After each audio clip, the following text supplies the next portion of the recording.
Well, all right. How about the Atlanta Falcons? A crazy win against the Tampa Bay Buccaneers. A huge win. They lead the division now due to tiebreakers.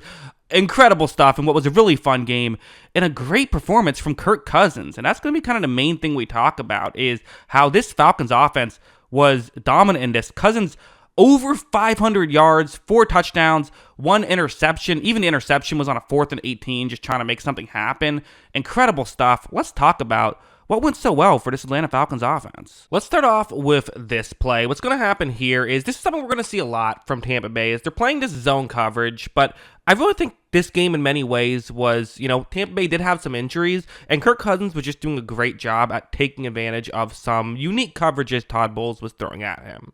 For example, what you see here, Kyle Pitts is going to be running the route, and on paper, this route already could work, right? There is a little gap in coverage just past the linebacker, but underneath the safety where you could try and hit him. But to make matters better for Cousins, you're going to see that first, the linebacker here, KJ Britt for Tampa Bay, you see him as he's going to be really aggressively playing this towards the bottom of the screen. He's moving more over than what you would expect. So that's already, an advantage, as we know, Pitts is going to cut over the middle. Not just that, but you look at those two players who are supposed to cover over the middle. These are defensive linemen dropping back into coverage. Again, this is part of what Todd Bowles does, and against lesser, experienced quarterbacks, they struggle with this and they get fooled.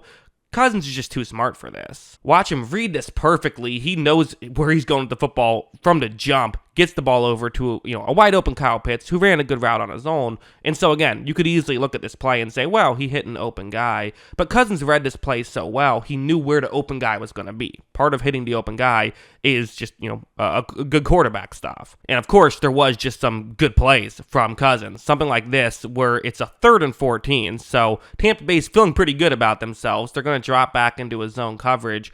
And Darnell Mooney is going to run a curl route that's a little bit further than what is shown on the screen. It's going to be actually close to the end zone.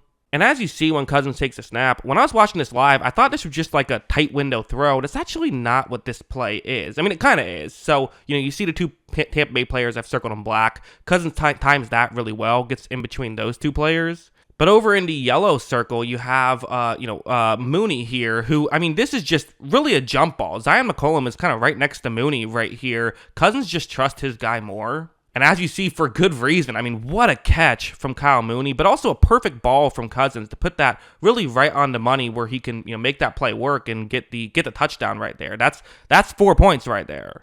And also this play was another kind of key example. Huge play in the football game, right? You're down 7 points in the fourth quarter, going for it on 4th down in the red zone. Okay, it does get bigger than this, but doesn't get a ton bigger than this. Definitely a big play. And you see for Cousins, again, he's going with his guy here with Darnell Mooney.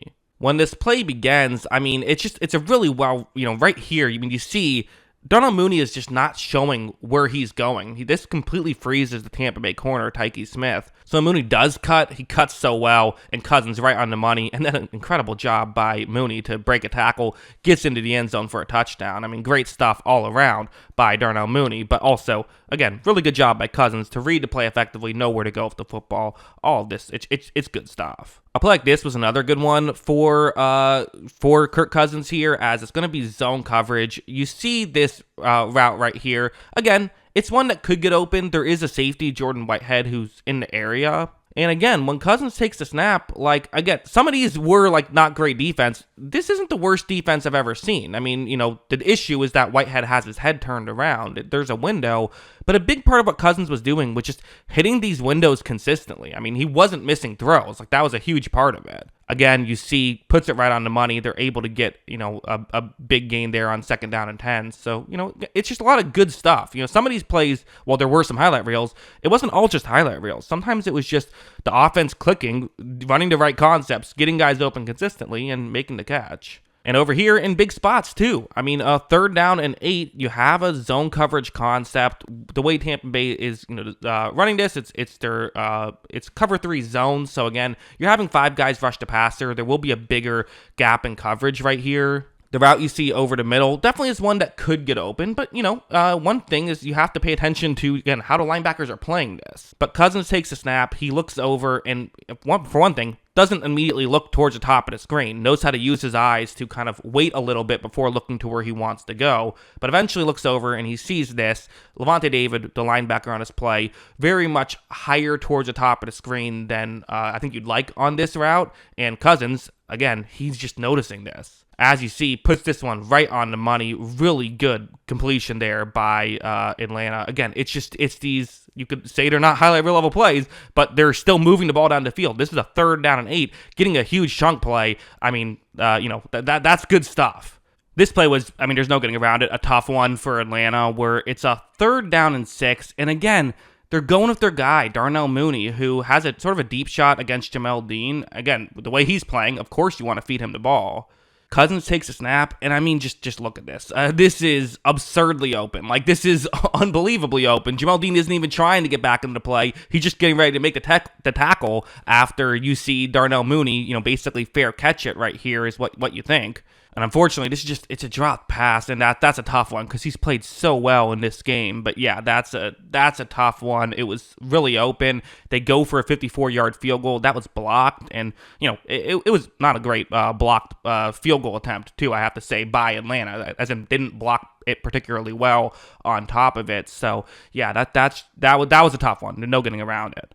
And then this play was just incredible. So there's, to set the stage, you have 12 seconds left in the game and no timeouts. So usually you're thinking, okay, we have to make sure that we, go towards the sideline right here. It'd be a 61-yard field goal if they decided to kick it from here. Falcons are playing aggressive. You see, they instead decide to pass the ball to Drake London right here. I mean, 7 seconds left. There's basically no time left to do anything. Watch right here. One guy I have to give a shout out to is, look at this ref right here. He has to, we all remember that Cowboys 49ers game, right? He has to make sure he comes over and touches the ball. He's hustling. He does a great job, touches the ball. Atlanta does a great job. They somehow get everyone set. They're able to get the ball spiked with 1 second left. That sets up the game-tying field goal. Just a crazy play. And then the final play by the Atlanta Falcons. I mean, this was a great one where, really it just comes down to, you see Kirk Cousins is going to take the snap right here. I mean, this is just essentially for Tampa Bay, this is Zion McCollum trying to make a play. And given how red hot this Falcons offense has been, you kind of understand it, right? Maybe you should rush in, try to make a play, but if you're going to gamble, you have to make sure that you hit it. And as you see, it's Cordero Hodge who gets around it. And right here, I mean, this doesn't seem that dangerous, but this is also going to be kind of, a bad angle, but a bad angle set up by the speed of Hodge on this play. Watch him run by everybody. He gets into the end zone for a touchdown. It's a great job by Atlanta and a huge win for them as they now, are able to tie the Tampa Bay Buccaneers. And actually, they have the lead in the division thanks to this win due to tiebreakers. So, huge win by the Atlanta Falcons. But yeah, that's what I think. Again, I thought Cousins was great in this game. The Falcons offense was as advertised, and they're able to pull out the victory. So got to give them a lot of credit. That's what I think. What do you think? Let me know in the comments below. Always love hearing from you. And of course, as always, thanks for watching.